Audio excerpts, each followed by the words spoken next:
दुनिया का सबसे डरावना तानाशाह वो अपने देश को कैसे चलाता है। नॉर्थ कोरिया में लोग किस तरह की जिंदगी जीते हैं, ये सुनकर ही सांस घुटने लगती है। सरकार हर चीज पर कंट्रोल करती है। कौन कहां रहेगा, क्या पहनेगा, क्या खाएगा, यहां तक कि बाल कैसे काटवाने हैं, सब कुछ सरकार तय करती है। फोन में जो सिस्टम है वो अपने आप कभी भी स्क्रीनशॉट ले लेता है और वो सीधा सरकार के पास चला जाता है। सरकार हर वक्त ये देखती है कि लोग अपने फोन में क्या देख रहे हैं। अगर कोई एक आदमी कोई जुर्म करता है तो सजा उसके पूरे खानदान को मिलती है। बाप ने किया हो तो बेटा भी भुगतेगा। इसको बोलते हैं गुनाह की सजा खून को।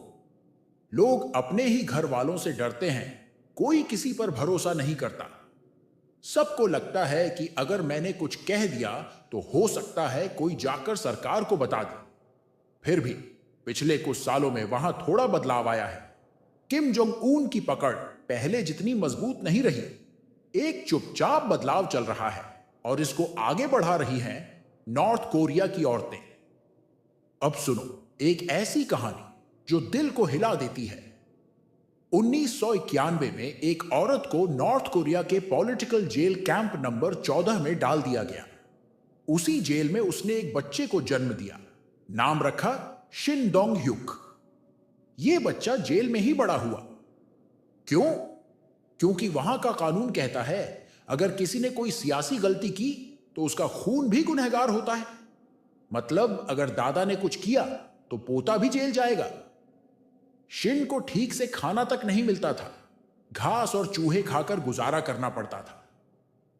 उस जेल में करीब 20,000 लोग थे। नियम साफ थे, अगर कोई भागने की कोशिश करता है तो उसे गोली मार दी जाती थी और अगर किसी को पता चले और वो बताए नहीं तो उसे भी सजा मिलती थी, मौत की। एक दिन जब शिन 13 साल का था, उसने अपनी मां और भाई को भागने की बात करते सुना। उसे ज्यादा समझ नहीं थी, बस भूखा था। इसलिए उसने जाकर गार्ड को बता दिया, सोचकर कि शायद कुछ खाना मिल जाए। 7 महीने बाद सभी कैदियों को मैदान में खड़ा किया गया।